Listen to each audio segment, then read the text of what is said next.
This का मतलब होता है यह और दैट का मतलब होता है वह। बहुत सारे लोगों को कंफ्यूजन होता है कि दिस का इस्तेमाल कहां करना है और दैट का इस्तेमाल कहां करना है, तो अभी हम लोग वही सीखने वाले हैं।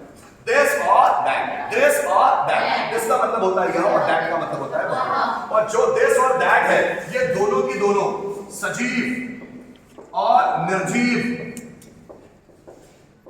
दोनों के लिए इस्तेमाल होता है। ये दैट भी सजीव और निर्जीव दोनों के लिए इस्तेमाल होता है। ये जो दिस है वो एक व्यक्ति या वस्तु के लिए इस्तेमाल होता है और ये जो दैट भी है वो एक व्यक्ति या वस्तु के लिए इस्तेमाल होता है। मेरी बात समझ में? टू बी में भी इसको इस्तेमाल करते हैं हम, चाहे तो टेंस में भी इस्तेमाल कर सकते हैं, मॉड्यूल्स में भी। मैं आपको टू बी में इसका इस्तेमाल बताता हूं। टू बी का स्ट्रक्चर क्या होता है? Subject plus is am are then object. तो मैंने उसकी जगह दिस इस्तेमाल किया, सब्जेक्ट की जगह दिस, क्योंकि दिस भी एक सब्जेक्ट है। अब दिस के साथ इस लगेगा, एम लगेगा कि आर लगेगा? क्योंकि दिस है एक, इसलिए दिस इज एक है, सिंगुलर सब्जेक्ट है। मैंने कहा एक व्यक्ति या वस्तु के लिए इस्तेमाल होगा, तो दिस के साथ इज, क्योंकि ये एक ही है। अब मुझे बोलना है यह कार मेरी है, so this is my car. मेरी बात समझना, मैंने क्या किया? यह सजीव और निर्जीव दोनों के लिए इस्तेमाल होता है दिस। दिस का मतलब होता है यह, सजीव और निर्जीव दोनों के लिए। यह मेरे पापा है, दिस इज माय फादर। यह मेरी सिस्टर है, दिस इज माय सिस्टर। यह मेरी कोचिंग है, दिस इज माय कोचिंग। यह राजेश है, दिस इज राजेश। यह गुलनाज मैम है, दिस इज गुलनाज मैम। यह मेरा दोस्त है, दिस इज माय फ्रेंड। यह मेरी बाइक है, दिस इज माय बाइक। तो मैं सजीव और निर्जीव दोनों के लिए दिस का इस्तेमाल कर रहा हूं। दिस चूंकि एक है तो हेल्पिंग वर्ब होगी सिंगुलर ही। अब जरा समझ, दिस इज अ कार, यह एक कार है। दिस इज अ मोबाइल, यह एक मोबाइल है। This is an expensive mobile, यह एक महंगा मोबाइल है। This is a cheap mobile, यह एक सस्ता मोबाइल है। दिस इज अ मार्कर, यह मार्कर है। दिस इज खंडवा, यह खंडवा है। दिस इज इंडिया, यह इंडिया है। This is diamond education group, यह डायमंड एजुकेशन ग्रुप है। दिस इज माय एनर्जी, यह मेरी एनर्जी है। दिस इज माय कॉन्फिडेंस, यह मेरा कॉन्फिडेंस है। दिस इज माय पैशन, यह मेरा पैशन है।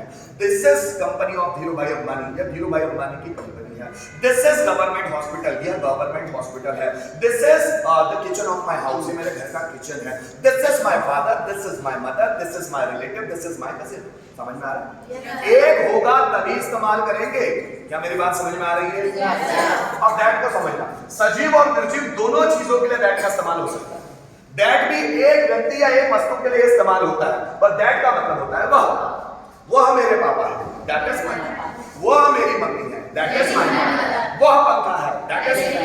वह टाटा की कंपनी है, that is Tatas company, that is company of Tata. वह मार्कर है, दैट इज मार्कर। वो गवर्नमेंट हॉस्पिटल है, दैट इज गवर्नमेंट हॉस्पिटल। तो आप वह भी बोल सकते हैं या एक के लिए वो भी बोल सकते हैं, है ना? और यह भी बोल सकते हैं और एक के लिए ये भी बोल सकते हैं। दोनों वर्ड आते हैं हिंदी में। जनरली हम ये ज्यादा इस्तेमाल करते हैं, ये नहीं, ये प्योर वर्ड है। हम मतलब ये मेरे पापा है ऐसे बोलते हैं, यह नहीं बोलते हम, इतने प्योर हिंदी नहीं बोलते। ये मेरे पापा, ये मतलब दिस, एक है ना, दिस इज माय फादर। ये गवर्नमेंट हॉस्पिटल, ये देख रहे हैं ना, वो ये गवर्नमेंट हॉस्पिटल है। ये एक है वो, दिस इज गवर्नमेंट हॉस्पिटल। अब मुझे बोला वो गवर्नमेंट हॉस्पिटल है, वो that is government hospital. That is my school, that is Rajesh sir, that is my father, that is shop, that is a medical shop, that is my brothers shop, that is my school, that is private school, that is government bank, that is my friend. तो that मतलब वह। एक व्यक्ति या एक वस्तु के लिए अगर वह का मीनिंग बनाते हुए सेंटेंस बोलना है तो हम दैट का इस्तेमाल करते हैं। बात समझ में आ रही है? कभी कभी क्या होता है दोस्तों, इंग्लिश सेंटेंसेस में आप बुक अगर पढ़ेंगे कुछ तो दिस के बाद अचानक दैट का सेंटेंस आता है। This is my father and that is my mother. This is my father and that is my mother. दोनों में फर्क क्या हो गया? दिस, यह मेरे पापा है और वह मेरी मम्मी है। लेकिन दिस और दैट जब एक सेंटेंस के बाद दैट था, जैसे दिस का एक सेंटेंस आया और उसके बाद व्यक्ति अचानक दैट का सेंटेंस इस्तेमाल कर रहा है, तो समझ लेना वो दूरी के लिए बात हो रही है। दिस और दैट डिस्टेंस के लिए भी इस्तेमाल किया जाता है।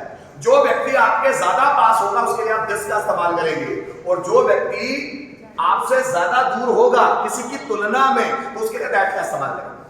अब मेरे पापा यहां खड़े हैं, मम्मी वहां खड़ी है, पास में कौन खड़ा है? पापा। This is my father and that is my mother.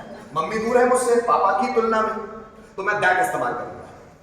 This is my mobile, मेरा मोबाइल यहां रखा है और ये विनोद का मोबाइल वहां रखा है, so this is my mobile and that is Vinod's mobile. क्या बात समझ में आ रही है? सपोज एक लड़की का नाम है वर्षा और लड़की का नाम है गीता, वर्षा और गीता। वर्षा मेरे पास ज्यादा है या गीता मेरे पास ज्यादा है? Varsha. This is Varsha and that is Geeta. This is chair and that is table. This is my friend and that is my enemy. जो पास है उसके लिए दिस, जो दूर है उसके लिए दैट। सिर्फ एक के लिए।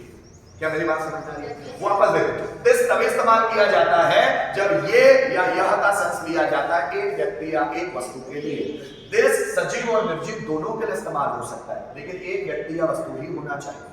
समझ में आ रहा है? दिस चूंकि एक के लिए इस्तेमाल किया जाता है, मतलब ये सिंगुलर होता है, तो जब भी ये इस्तेमाल किया जाएगा तो सिंगुलर हेल्पिंग वर्ब लगेगी। This is, this was, this will be.